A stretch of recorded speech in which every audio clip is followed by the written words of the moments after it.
So today is the final part of our project team management series, and we're going to be looking at building effective relationships and using some of the skills that we've talked about in previous sessions as a way of making sure that we have good working relationships one-on-one and also good team relationships.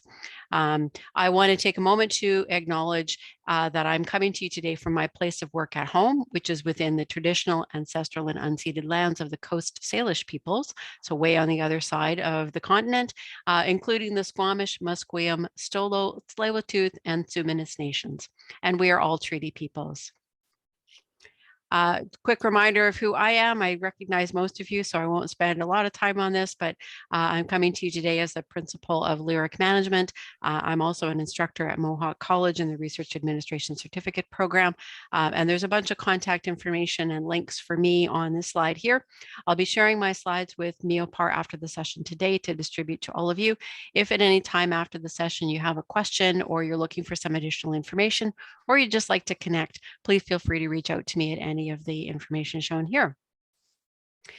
And same ground rules as we've had in the past. I would encourage you to ask any questions that you have at any time during the session. I will keep the chat box open and I'll do my best to keep an eye on the gallery, but it's easiest for me if you ask a question, if you can just indicate in the chat box what your question is, or that you have a question, and I'll do my best to call on you then. And because we're going to be covering some materials that might be new or unfamiliar to people, but also that touch on some things that are a bit more personal in our work and our development around our relationships, I would remind everyone to follow the principles of being respectful and thoughtful and kind in your questions and comments today. What are we going to cover? We're going to look at defining what we mean by relationships and some essential elements of effective relationships, some actions that we can take to build and then repair relationships when they're broken, and then what some of the other challenges are when it comes to relationships. And specifically, I'll be talking about gossip in the workplace and how that can represent a challenge to relationships that we have. So these are some common definitions of relationships. We can define a relationship as an association or acquaintance between two or more people. The way in which those people are connected is sometimes considered to be their relationship. We could also think about a relationship as how people regard and behave towards one another. And that can reflect the relationship and the type of relationship that it is. If it's based on a hierarchy, if it's based on a team environment, if it's based on some other kind of personal connection. Relationships also refer to the mutual dealings or connections that we have between ourselves and other people.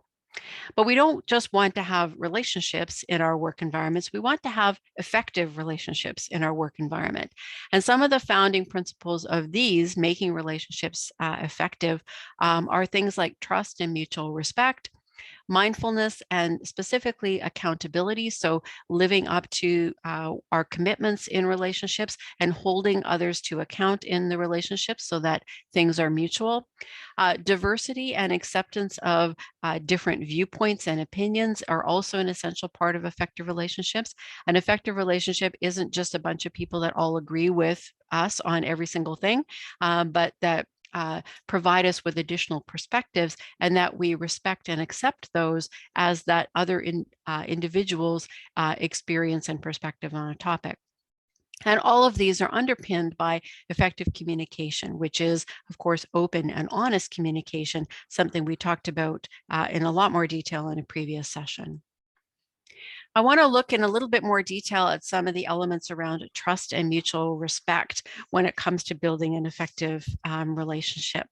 Some of the concepts it's important to think about in these areas, first of all, to think about good relationships and effective relationships as being more about we than me. That when we think about that relationship, we're thinking about the way that we work together, the way that we interact with each other, and the way that we get mutual benefit from that interaction. So more about what we are going to get, what we are going to do, what we are going to give, than about what I'm going to get, what I'm going to deliver into that relationship. It also is about delivering. We have to follow through on our commitments, do the things that we say that we're going to do. And like I said, with accountability, hold everyone in the relationship to account for their role and their responsibilities when it comes to the things that we are doing. Underpinning all of this, as I said, with communication is being truthful, being honest. And so trust and mutual respect depends on us being truthful with ourselves about how we're seeing and thinking and feeling about things, and also other people being able to be honest and truthful with us about their perspectives on a particular topic or how we're behaving in that relationship. We also need to be somewhat predictable and reliable in these relationships. In order for people to be able to trust us, they have to be able to have some expectations of the way that we're going to behave and the things that we're going to do. And so we should build up a predictable and reliable way of working with people, whether that's around our availability and accessibility, the tools that we're going to use to communicate, how we're going to establish roles and responsibilities in a relationship or a project. We need to be predictable and reliable within that as a way of helping people build up that trust and mutual respect with us. And lastly, particularly when it comes to trust, I see this as something that we have to give in order to get. In order to be trusted by the people that we are working with, we have to trust them. We have to give our trust to people. And in that way, we can expect that they will trust and respect our roles in those relationships. And this is sometimes hard. There's a perspective sometimes that people have to earn our trust, that they have to demonstrate that they can be trustworthy before we will trust them. But I find that to be difficult to act in practice because someone has to give first in that relationship. Someone has to be able to put their trust in someone else in order to allow that person to prove that they can be trustworthy. And this, to me, is the principle of give to get. If we give trust and mutual respect to others, we can expect that we will get that in return. It doesn't mean being gullible and giving all the time, but it does mean taking a bit of a chance and giving in order to give that person the opportunity to demonstrate that they are trustworthy and vice versa.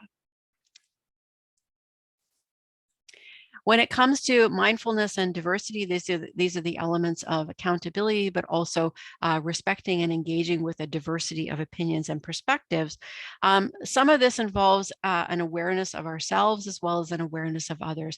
We need to get in touch with and understand how we feel and perceive and think about topics, be able to express those to others, and like with trust and mutual respect, feel that there's a safety in the sharing of those perspectives in that relationship. In order for it to be effective, we have to feel comfortable and safe in doing that.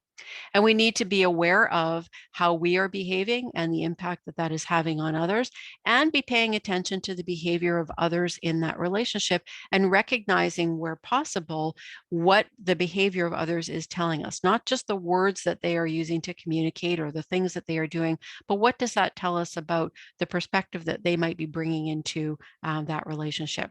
For example, if we are working with someone or a group of people and a new topic comes up or a new project or opportunity emerges, and a person who's usually quite outgoing and engaging in the conversation is now no longer participating at a high level. They're quite quiet. They're obviously not engaged in what we're doing. That might tell us that something about that particular topic is difficult or troublesome to them. We need to make sure that we create a space where they're able to be safe and sharing and trusting of us. And so paying attention to those kinds of cues, looking for that predictability, and when we don't see it with someone, using that as a clue for how that person is feeling or responding to that particular situation, as well as being aware of ourselves and how we're feeling in those kinds of situations, and being comfortable and honest with others about those experiences. We do need to think about those other perspectives. Not everybody's worldview and experiences will be the same as ours.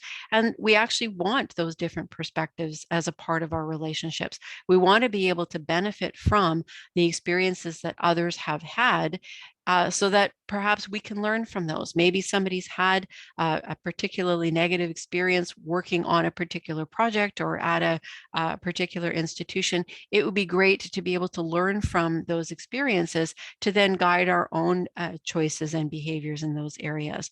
And we don't learn about different things if we are constantly surrounded by people who share exactly the same views and exactly the same world experiences as us. Those different perspectives provide us with a wealth of knowledge and experience that make our relationships better and make our work better. And so we want to be open and aware to those things. As I said before, creating those safe spaces for diverse viewpoints, making sure that we are open and considerate to people's opinions or worldviews that are different than our own, and making sure that we take the time to know and understand them, and respect the fact that people might have a specific viewpoint that's different than ours on a particular topic, but we share a comparable or the same viewpoints on many other things. And so that one point of diversity doesn't mean that we have to have a division with that person. If we get to know and understand them, we might be able to recognize why their viewpoint is different than ours. We don't have to agree with it, but we can understand and respect it. And lastly, we need to make sure that we're aware of our own biases, that we recognize and check ourselves when we are interacting with others, and make sure that what we are doing represents and respects the views of other people, and that we're not bringing our own experiences in as overriding the perspectives of other people. So there are some things that we can apply, some skills that we can apply to build good relationships that will make some of those things that we've just talked about possible and enhance those relationships to make them effective. Where do we start with this? Well, we start with what I call the good old-fashioned people skills, paying attention to those around us, listening more than we talk, using good communication skills, being respectful and engaging with the people around us. All of those things that seem to come naturally in certain circumstances. Sometimes we have to really think and apply them well and deliberately, but applying those well is a really good start to building those good relationships. As I mentioned with mindfulness and diversity, we have to be aware of ourselves. So we have to know and understand what are the things that we like, that we appreciate, that we need to have in relationships in order for them to be good and effective for us. We're a part of the relationship. It isn't just about what we can give to the relationship. We do need to get something out of it as well. But to understand what's going to make that effective for us, we have to know and understand ourselves a little bit. Good relationships take a lot of work. So we have to be prepared to roll up our sleeves and do the work sometimes. And what's important to remember when we're thinking about this work is it's not going to be equal and the same all the time. There will be periods of time in any relationship where one person is doing more work for the relationship than others. And that's not because all of the burden is on that person all the time, but it's just recognizing in that particular time and place, one person is doing more of the heavy lifting. What's important in good and effective relationships is that over time, there's this, what I call the karma of good relationships. Sometimes I'm giving more, sometimes you're giving more, but over the course of our lives and that relationship, it's a balance of across all of us for the work that we are putting in. We have to develop the skills of showing appreciation and gratitude for the contributions of others. And we also have to get good at accepting shows of gratitude and appreciation to ourselves. That can be awkward for a lot of us. We don't like to be in the spotlight. We want to just do our work and have it somewhat recognized, but not a lot of fanfare associated with it. But we do have to find ways to receive appreciation and gratitude, as well as give it in a good and effective way to those around us. So this requires, again, getting to know ourselves, but also getting to know the people that we work with. Not everyone likes to be in the spotlight and have a big show of gratitude and appreciation in a public way. They like to have that done a little bit more privately and quietly. And they like it to be concrete about a specific thing rather than a general appreciation and gratitude. Getting to know the people that we're working with can help us make sure that we're delivering that appreciation and gratitude in a genuine way that is effective and meaningful for the person who's receiving it. At the same time, we also have to recognize how to draw the line and create boundaries in our relationships to make sure that they are effective. It's not that people will deliberately take advantage of things if we don't have good boundaries, but the tendency will be there to put expectations on someone until they give, until they say, yeah, I can't do that, or I can't take that on anymore.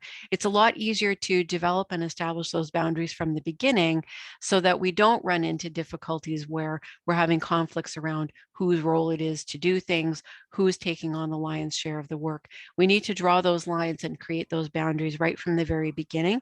They can be somewhat flexible. Again, there's going to be times when we need to give a little bit more than we would normally in a relationship, but we need to make sure that those boundaries are understood and respected, especially when we deviate from them a little bit. There needs to be, again, some gratitude and appreciation for that. And lastly, just a reminder, and we'll talk about this a little bit more, that gossip doesn't get us anywhere in relationships. Sharing information that is perhaps salacious or interesting, but also perhaps not true or not necessarily entirely correct, doesn't actually get us anywhere in relationships. It might get us a short-term win because we're seen as a knowledgeable individual, but overall it damages relationships in ways that can be very hard to recover from, often because gossip is not a good representation of the truth. And so it undermines that trust and mutual respect element so essential for good relationships. So those elements are mostly about one-on-one relationships. When it comes to building good team relationships, so relationships across a larger group of people, some of the things that we want to do include having a good structure for our team, making sure that the way that we build the relationships and structure the way that that team is going to work together is most effective for allowing that team to do good work, communicate well together, respect the lines and boundaries of responsibility and communication, and give the team a structure that makes them and helps them understand how to work and work well together. We also need to make sure, if we're in charge of the team or if we're a part of a team, that we ask for the appropriate tools for us to work together. In a virtual environment, there are things that we will need to have, such as document sharing tools, communication tools like Zoom or Teams or Skype or something like that, that we have the tools that are appropriate for the people that are involved and the work that they are doing. And those are not going to be the same all the time in all teams across all projects. So we need to take the time to make sure that we identify and then access and make available the appropriate tools for the team to work well together. Because project work in particular is very dynamic, but most team and working environments are also fluid and subject to change as work proceeds. We need to anticipate and accept that there will be exceptions, that there will be times when some people are putting in more work than others, where there are gaps or breakdowns in communications, where because of the progress of the project, the tools that we were using in the beginning are now no longer effective for the work that we're doing. So we need to accept that there will be exceptions and changes as our project moves forward. And as team members or as team leaders, we have a responsibility to those that we're working with to recognize, call them out, and do the work of changing where necessary to make sure that our teams can continue to be effective. So all of these are about ways that we can build and sustain good team relationships, but we all know that sometimes things break down. And there are some common things that can happen that can break relationships and cause them to be difficult. Just like to take a second and ask you to use the chat, or again, you can open your microphone because we're a small enough group, just to comment on what are some of the things that you might experience that would cause an effective relationship or an emerging relationship to break and no longer be effective. What would be some of the things that could happen or that we might do to do that? So we could have a loss of trust, yet we could do something to break somebody's trust. We could fail to meet a commitment. We could share information that was shared with us in confidence. Those kinds of things. That would be a really good way to break down a relationship. Yeah, Alexa? I was going to say pent up resentment in not dealing with issues. If issues aren't dealt with immediately, sometimes it can build resentment. And then eventually it does lead to a break in the relationship. Yeah, that's another really good one. Not being clear on something like that as well. Yeah.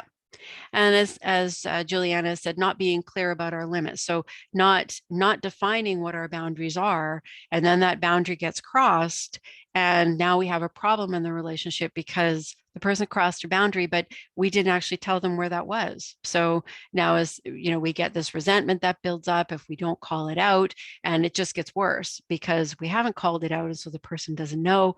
You can see where this can spiral a little bit out of control.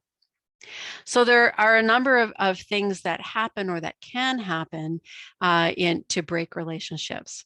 Yeah, as Alexa said, focusing on blame rather than looking for shared accountability. So looking for things to blame and talk about the past rather than how can we learn from that and move forward? How can we take that experience and build on it to recover that accountability and that trust or sustain it? Yeah, and unbalanced contributions where we've got people contributing at a very high level and others not contributing at as high a level, and it feels out of balance. And if that's something that persists, and again, it's not being made clear or there's no action that's taken to redress that, it then builds up those other things, that resentment within the relationships, that lack of trust with the people that we're working with. All of those things can happen.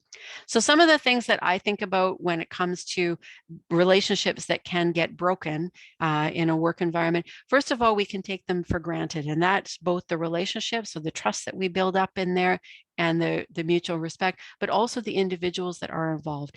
If we make assumptions that it doesn't matter, we've got some problems here now, but I worked with this person for a long time, and so it will all be fine down the road. We take it for granted that the person is going to be accommodating and flexible. And we're not thinking about that we've done that many, many times now. And we've gone well past the line or the balance of the things in that relationship. And we're just assuming that the person's going to be okay with that. So if we take things for granted or we take people for granted, we run the risk of breaking that relationship. We can also occasionally, when I say wear someone else's boots, we can step into somebody else's role or somebody else's area, thinking that it will be okay, but we're not actually communicating that with them. We're not doing it with their okay or their support. And so we're assuming somebody else's responsibility, and that could actually go quite poorly if we do a bad job on somebody else's work, or if that's a piece of work that somebody really valued and now we've taken it on or taken it over. We can break relationships by causing a lot of problems, by making a lot of noise about things that are actually very minor and causing a lot of conflict resolution to be required when actually it's not that big a deal. It could be resolved very, very quickly, but something that has happened, we keep going back to it and revisiting an old problem or an old wound in the relationship, continuing to call attention to it, not being able to let go of those things, that can actually lead to breakdowns in the relationships because we're continuing to focus on something that's now in the past. Similarly, we can, if we're calling attention to things that are not actually problems in the work or in the relationships, but we're making a big deal out of something that actually isn't that big a deal because we want attention or because we're feeling wronged in another area, that can lead to difficulties in those relationships as well. Similarly, and I think some of this is related to what we were talking about with not being clear about our limits. If we say, nope, everything's fine, we're feeling resentful, we're feeling put upon, we're feeling like we're doing more than we should be doing, but we don't say anything about it. And this is not to say that it's always the wronged person's responsibility to speak up, but if we don't speak up and say what we are feeling and where we are thinking that there's a problem in the relationship, how is anybody else to know what's going on? And sometimes we expect that others are going to be able to just tell by the way that we're behaving or the work that we're doing that there's a problem. But that's relying on other people to be seeing that other people who have their own work and their own issues and relationships to manage. So we need to take some responsibility for speaking up when those things are there. Lastly, a situation that occurs quite often is to break relationships is what I refer to as ascribing intent. So sometimes people do things in relationships that make us feel like we've been slighted or that somebody's stepped into our shoes or they're making a big deal out of nothing. And we take it personally. We see from our perspective that this person or this activity is happening that because it's intended to disrupt what we're doing. When in fact, the person or the thing that's happening, nothing about that is personal towards us, but we read that intent in there. A good example is if you are, you're on your way to work and you're waiting for the bus. And as you're walking up to the bus stop, you see the bus come up and the bus leaves without you.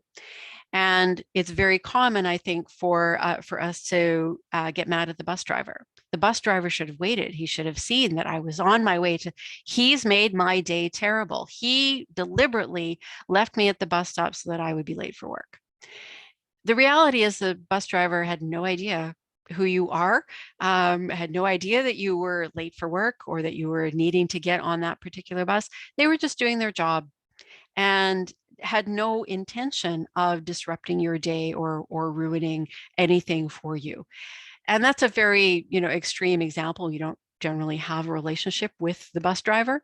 But at the same time, that habit, that tendency to read an intent, a negative intent into an action by somebody else that actually has nothing to do with that negative impact on you can lead to, I think the word that came up before was resentment. It can lead to irritation. It can lead to challenges in relationships that actually have nothing to do with the work that you're doing or the relationship itself. And so we need to check ourselves sometimes. I think about this as ask yourself, what's the story that you're telling yourself about what's going on here? And really check and see, is that the reality, or is that I'm reading my own negative emotions into this particular circumstance and I'm wanting to blame somebody else because of this negative experience that I'm having. So we need to make sure that we're not reading intent into what other people are doing that's not there. It's not to say that people can't be mean and petty at times about things, but we have to make sure that that's really what's going on and that we're not reading something into it. So how do we fix things when relationships are broken? Some of the things that we can do to make sure that that we get past those broken pieces of our relationships. Again, I'll ask you to just think about and comment on when you have a conflict or when you have something that breaks down in a relationship, whether it's a one-on-one or a team. What are some of the things that you can do to try and fix that, to rebuild that bridge that you just burnt down?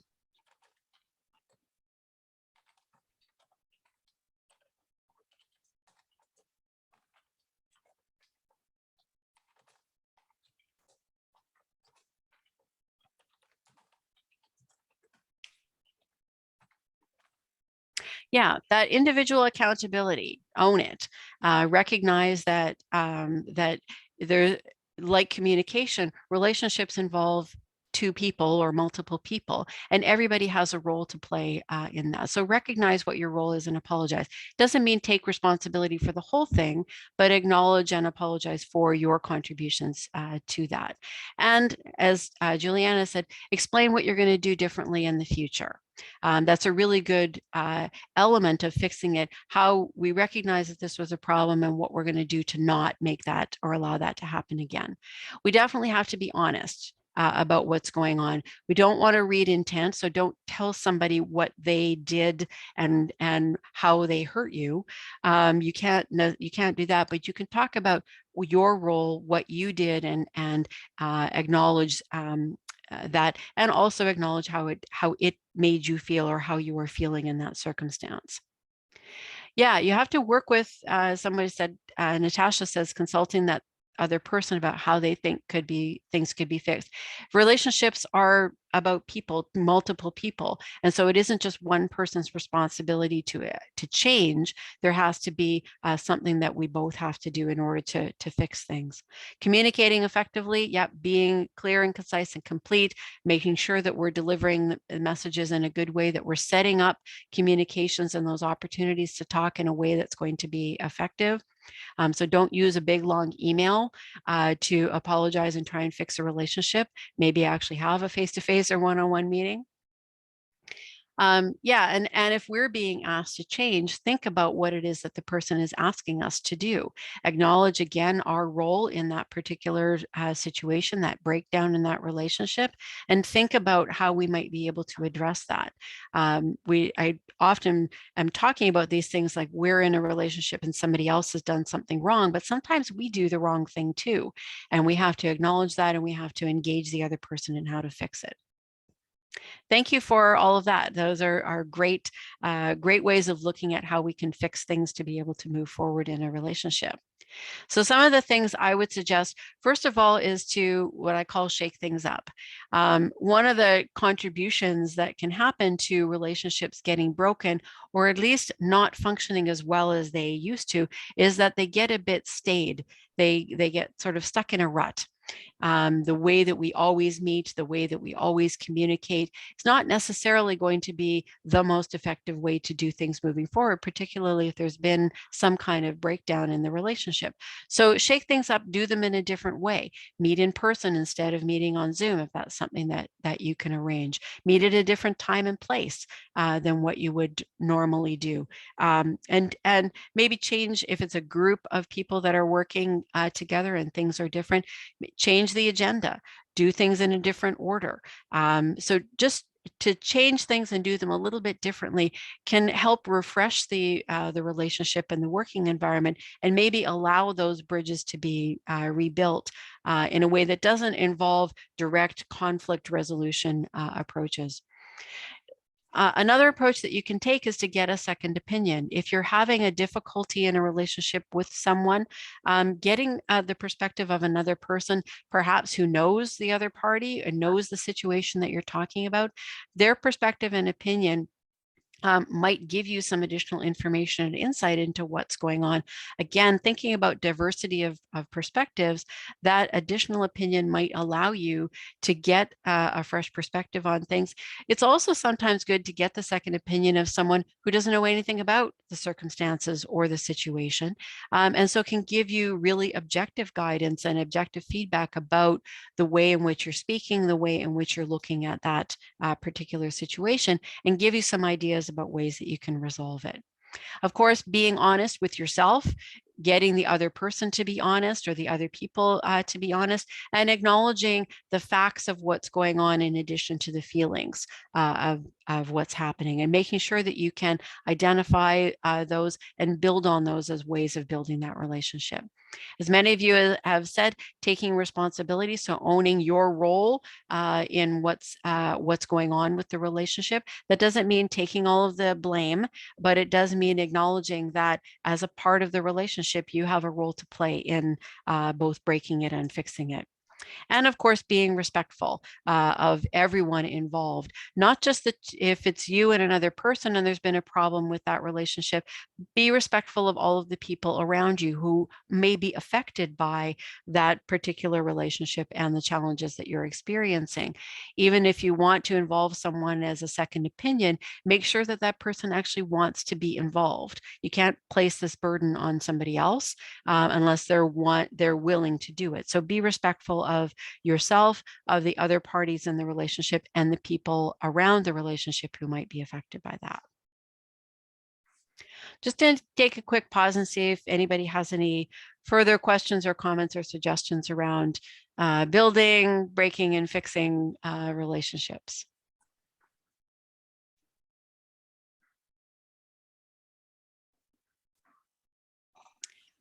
Go ahead, Alexa. What happens when an attempt to fix things doesn't go according to plan? Where do you go from there? I think if you, depending on the approach that you've taken, I think if you are trying to rebuild that that bridge or repair that relationship, and the approach that you take maybe makes it worse, or it doesn't go according, as you say, it doesn't go according to the plan that you've taken, it's really important to take a pause and take a step back. And because now you've got two problems. You've got the broken relationship, and now you've got your failed attempt to fix it.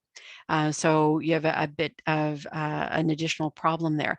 That would be the point, I think, where you would want to follow those first two things that I've got there. First of all, shake things up, take a completely different approach than what you've just tried, because clearly that's not working.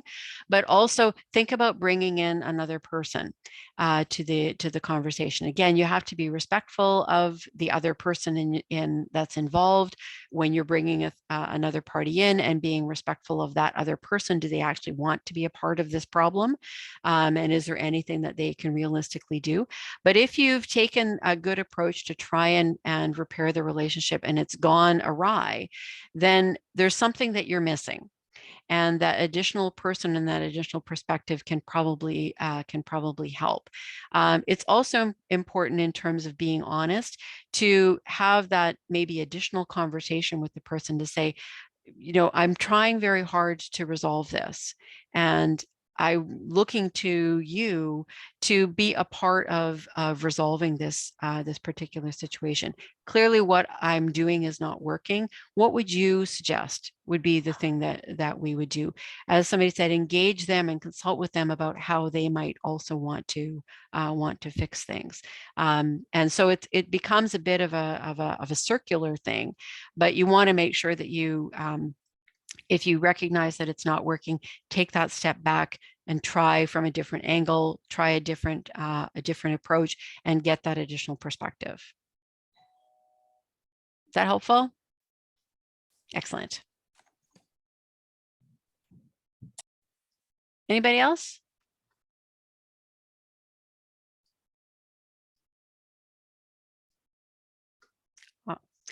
All right. I mentioned that one of the other topics I wanted to cover in this today was gossip. And I bring this up because one of the things that in my experience as a leader, that I've found is probably the most damaging, but also the most common thing that happens that disrupts relationships is gossip in the workplace. And it happens whether you're physically all in the same workplace, or you're in a virtual or a hybrid kind of environment. So I wanted to just talk about it today, and different approaches that you can take as a way of recognizing and hopefully mitigating the role that gossip plays in relationships, and particularly the damage to relationships. So just again, give some thought to, and then some suggestions about what are some of the causes of gossip in the workplace. What are some of the reasons why people gossip? Why do they do it?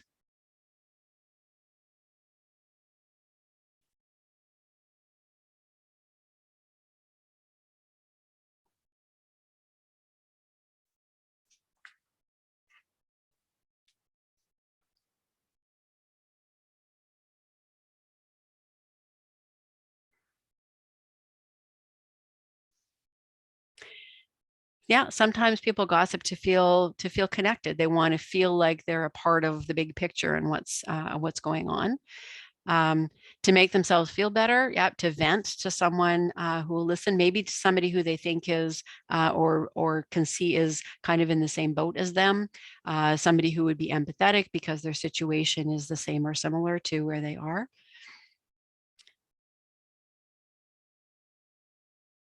Yeah, feeling connected is not a good reason to gossip, but it's definitely a reason that it happens. Yeah, to feel like we're empowering ourselves, and maybe even to, as Annika has said, to get attention. We want to feel like we know something that other people don't. There's a little bit of power that's involved sometimes in gossip, particularly if we're delivering gossip to somebody and they haven't heard it yet. Wow, we're in a really powerful position then because we know something that other people don't, and we can be seen as a quote unquote source of information. And that, again, can feel like we're enhancing our reputation and our power, in the hopes that it gets back to the person. That's definitely a reason, and not a good one, why people would gossip in the workplace. Yeah, sometimes people take the approach of using gossip as a way of resolving conflicts. I don't want to have this conversation with somebody, or I don't want to talk to them and make them understand why their behavior is difficult. So I'm going to make sure that it's understood in the workplace, that's how their behavior is perceived, and then they'll hear about it, and that will cause them to change. Oh, there's so many flaws in that argument. I won't even work through it. I think you all can see that it's not a good thing. So some of the reasons that gossip happens, that people gossip, or that gossip occurs in the workplace. A big one is insufficient information, and related to that is lack of transparency. When there are big decisions being made, when there are big changes that are happening in the workplace, and there's not enough information to share with people, sometimes there are difficult changes happening in the organization, and it's not possible to share all of the information with everybody. People will have this sense of needing to fill in the gaps themselves. And somebody making, purporting an idea about why something is happening, somebody else overhears it, and the way they remember the conversation is that somebody said that they knew that this was the reason why something was happening. And before you knew it, that's the reason. And that's what everybody knows is going on in the workplace, even though it's entirely based on somebody's speculation about a thing that nobody really knows whether or not it's happening. That lack of information, that lack of transparency can lead to gossip because people want to fill in the blanks. This is why, from a leadership perspective, leaders need to be sharing all the information that they can with people, being open and available to answer questions and or at least take questions from people, and always respond honestly, even if the honest answer is, I don't know. I don't have the information about that. Or if it's a particularly sensitive or challenging topic, there is information available about that. We have to be respectful of all of the parties that are involved. So we can't share that with you at this point, but we will share what we can when we can. A lot of times gossip happens because leaders don't say those very simple things that I just said. And particularly over the last couple of years, where there's been a lot of uncertainty around a lot of things, a lot of difficulty could be avoided if leaders were front and center in communicating what they know and what they don't know, and what they will be able to share when. It would get rid of a lot of that gossip. Other reasons for gossip are some of the things that you've mentioned. It gives people a feeling of fitting in with others, or a sense of authority because they know something that other people don't. So sometimes there can be a little bit of a sense of building up someone's power or reputation.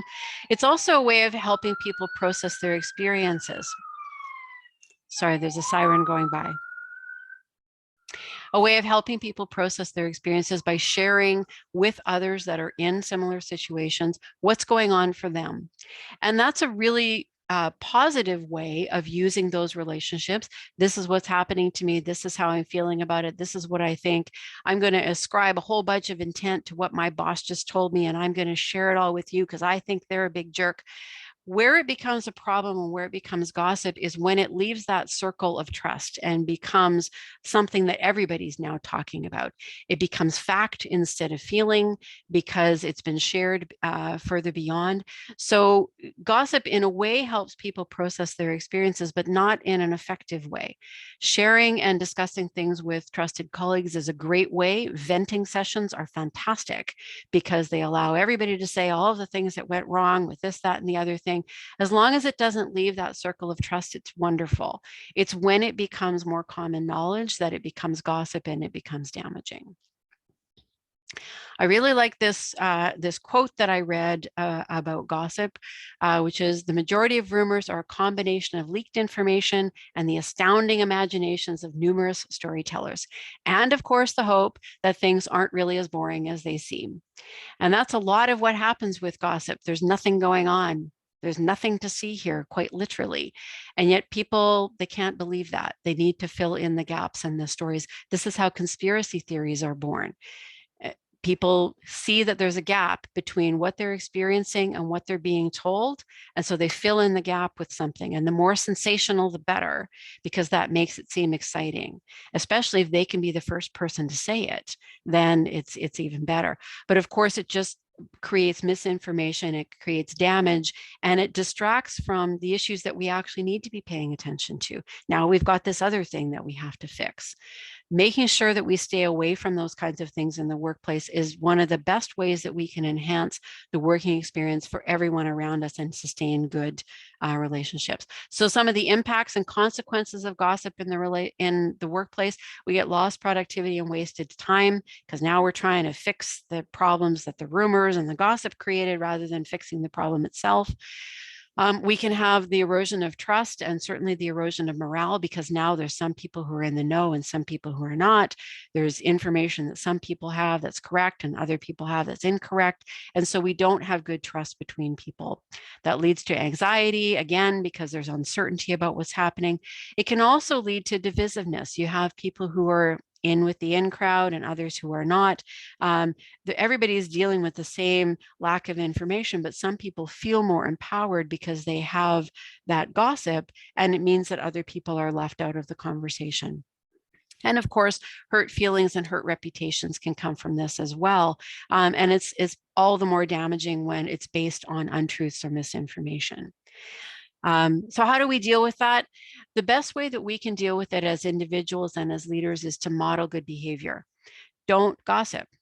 Don't share information that's not verified or verifiable. If you are saying something that is speculative or based on your own feelings, say that. This isn't true. I don't know what's going on. My interpretation of it is this, but it is just my interpretation. We need to be very clear about those things. What is fact? What is feeling? What is speculation? When we're encountering people that are delivering information that is not true or not verified, or a misrepresentation of reality, or when people are ascribing intent in a situation where it's just not possible for them to know that, we need to call people out on that. And that can be challenging because we don't want to be the one on the outside, but we need to help people understand what the negative impacts are of their behavior. And sometimes that can involve taking what they're saying and walking it through to a conclusion. So, based on what you're saying, this is the situation. And are you aware of this team or this other person or this situation that might be negatively affected? And what you're saying isn't even necessarily true. Creating those kinds of scenarios to help people see the potential negative of their behavior is one way that we can help to manage that. At the same time, we can encourage positive gossip, sharing true stories, sharing stories of success, sharing good recognition. When we're giving gratitude to someone, tell other people about it. Isabel did this great thing for me last week, and it really made my work a lot easier. That can be part of how we're solving problems, but also how we're gossiping in a positive way. And we can apply this approach that's known as the think approach when it comes to gossip or just sharing any information in general. When we have this tidbit of information and we want to share it with somebody else, we need to think about, is it true? Is it helpful? Is it going to actually make things better in our working environment and our relationships? Is it inspiring? Is it actually going to make people think positively about something? Is it information that is necessary for somebody else to have? And lastly, is it kind? Is it actually going to result in a positive thing? Does it put people in a positive light? If it doesn't put someone in a positive light, then why do we need to share it?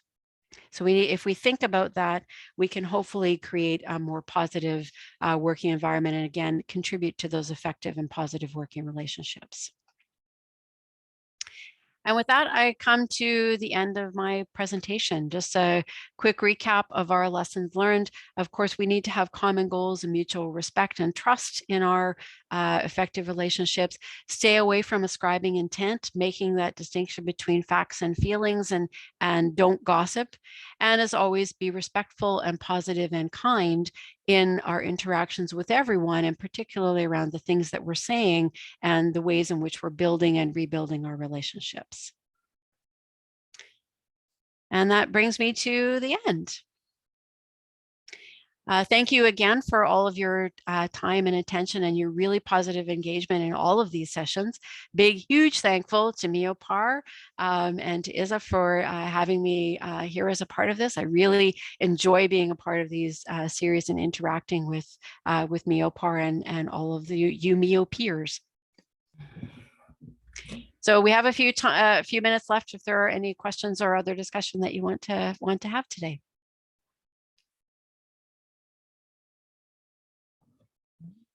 Do you want to? Okay, there you go. Stop sharing the screen so we can see each other. Yeah. Yeah.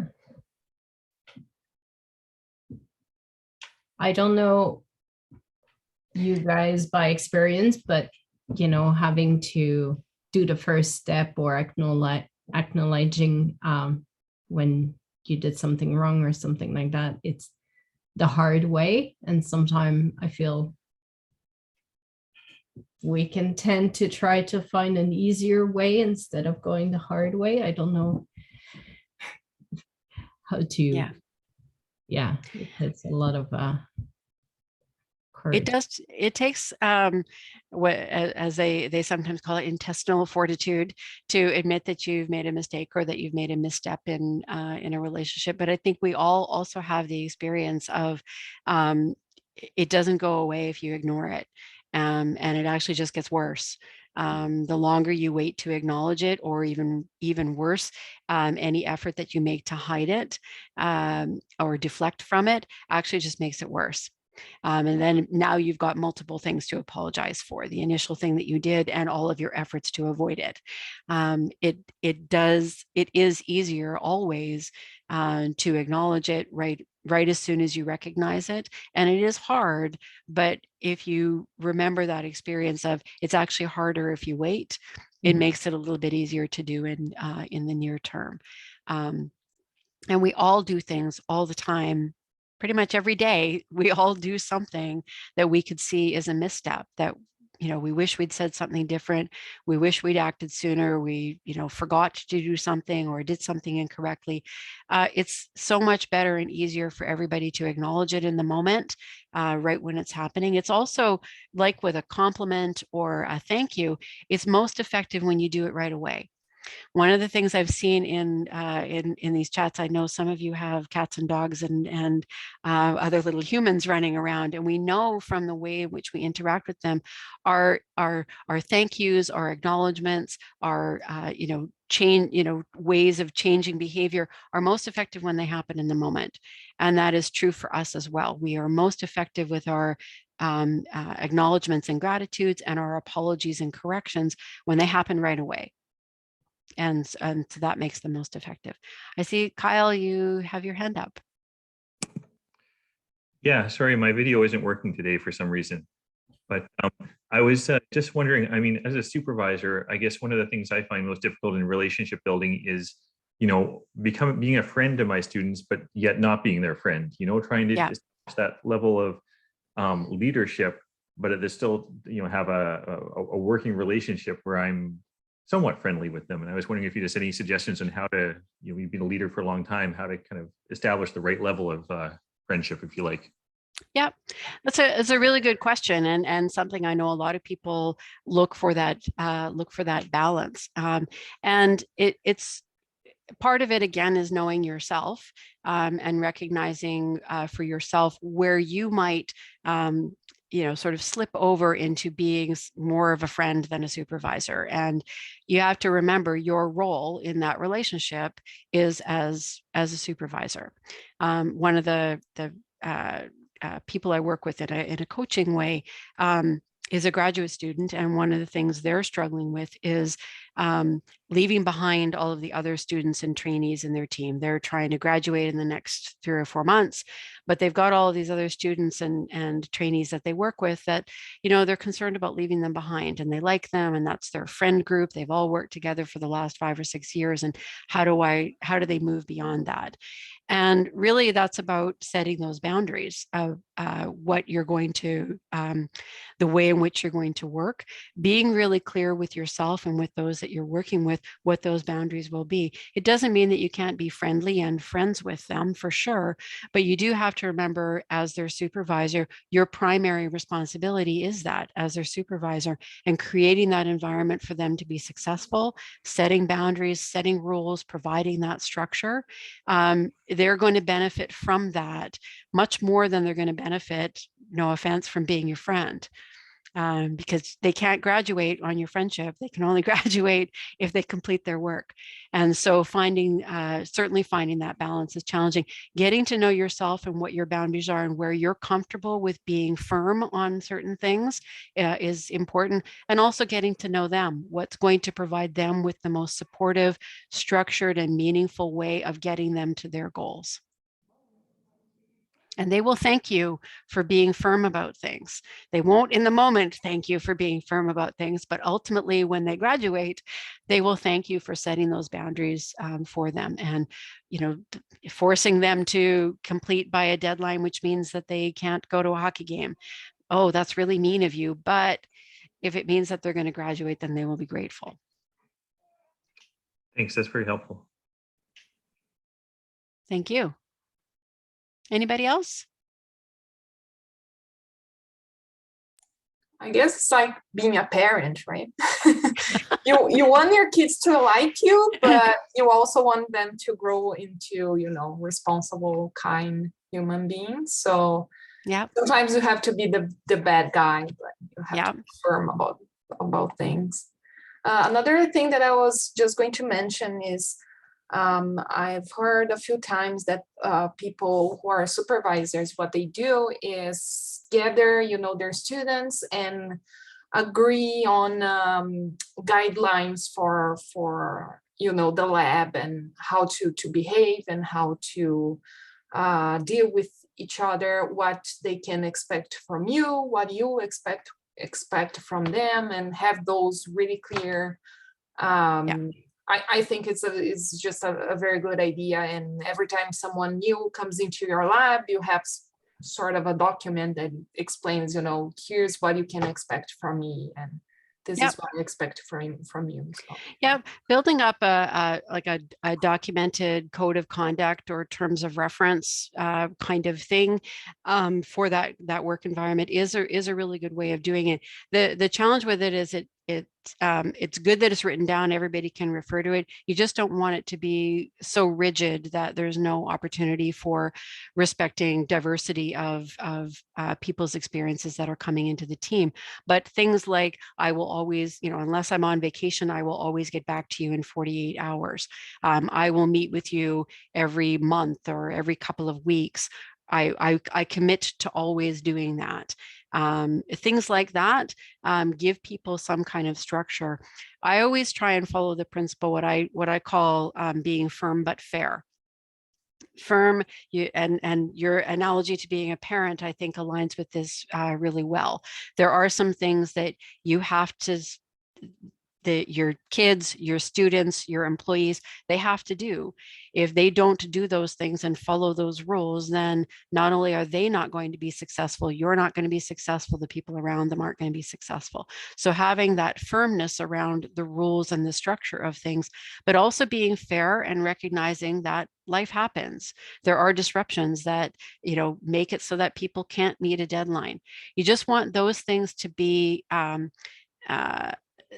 the exceptions rather than always, there's never a deadline. Well, we can't have that, because there needs to be some kind of structure and criteria and things. And it will be personal for the supervisor and the individual. I like that idea, though, of having a written code of conduct or guidelines for this lab or something like that, as a way of giving people that foundation to work from. Isabel. Yeah, it's to build on that example of the guideline for the lab. It's not only, you saying what you are committed to, but Yeah. also what you're expecting from the students. And I know depending the people, the supervisors, some people are really rigid in when they want or they expect the student to be in the office and how many hours they're expected to work. Other people are more like, okay, it's flexible, but I expect to at least see you, a certain percentage of the time, flexible, as long as deliverables are accomplished. If not, then we'll have to review that together so we can make it work. So it's a both way explaining what you commit to, but also what you're expecting. So the student coming in, they know what is expected from them. Yeah, one of the things that I mean, in an employment environment, me as a supervisor of other people, I have to do performance reviews every year, and as a part of that process that we put in place, it was I hate to use this phrase living document, but it's an ongoing process that starts with goal setting, has regular reviews, has a formal mid-year review, has a year-end review, but it involves some clear steps that the employee knows are going to happen, and the performance plan that we come up with is directed by the employee. They say, these are the goals, these are the things that I'm going to work towards, and we establish together. We agree that those are the goals, and these are the things that we're going to measure over this year or this period of time that will tell us that we're on track. It's almost like a little contract between me and the person. This is what we're going to do. In a way, similar to the more general code of conduct, you could have those things with individuals within your group, and you're revisiting them on an ongoing basis. That accomplishes two things. It gives a lot of certainty to you and the person that you're supervising, but it also sets them up to expect that that's how things work in the working world too. And that's a process that they're going to have to know how to do and follow wherever they go, whether that's in academia or an industry environment or something else. Annika? Yeah, I think following up on this discussion a bit, but going a step further beyond the student supervisor situation, what if you get it to more of a work situation in which you're collaborating with somebody who is technically senior in terms of his experience, but in your roles, you're fairly equal. Would it be good to have a conversation about mutual expectations and roles and sort of identify, or how is that best done without sort of over-forcing it? Yeah, it's a good and very common situation that arises, and I think part of what contributes to it is not having had that conversation at the very beginning. There's maybe an expectation for one person that this is how the work's going to be allocated and this is how the time's going to go, and a different set of expectations on the other person. They're more senior in the organization, but they're equal in the team, but they still perceive that seniority carries through into the project, and nothing's been done or said at the beginning to change that perspective. It just persists, and we kind of deal with it, and then it becomes a crisis, and now we have to fix this crisis, but we also have this pervasive past situation that's been going on for a long time. The best way to address it is at the very beginning of the project or the experiments or whatever you're working on, to say, just so we're all clear, this is how we're going to be organized. This is how we're going to do things in this project, in this particular thing. When we think about in a project plan where you would have an organization chart, for example, or a description of the team for this particular project, just being very open and clear about who's in charge, who's responsible for what on this, and how are those relationships going to happen. And even acknowledge right off the bat, we know that this person is dean of the department, but in this particular project, they are equal to everybody else that's on the oversight committee or something along those lines. Just call it out. bold like that right at the very beginning. And then we don't have that problem of misunderstanding or, not being clear about intent or action later on when it becomes a crisis. Does that help? Yeah, I like that. some ideas. Sure. It's certainly not easy, again, to be able to do that in a way that still maintains the respect in the relationships. And it takes, again, a little bit of boldness and bravery to call that out at the very beginning. It also takes some experience to have gone through where we didn't do that and it didn't work so well, and we want to avoid that situation happening in the future. The more we can take those experiences, the less than positive experiences from past relationships or past projects, and use those to build into future ones where those things can be mitigated. And the best time to sort that out is when the project is getting started or at the planning stage. If somebody's going to be difficult, you want to know that at the very beginning so you can make other plans for how to work around them, not just run into it later on in the project. And now your project's underway and you're late and there's things that need to be done and you don't have the resources that you need to do something. And you've got this conflict now in a relationship with somebody. Trying to resolve them in a way, it's like anticipatory conflict resolution that you do at the planning stage rather than waiting till it happens. And as always, when you're dealing with a difficult situation, bringing in an arbitrator or an intermediary to try and navigate that as a way of resolving it so that you get to a collaborative resolution for that particular situation.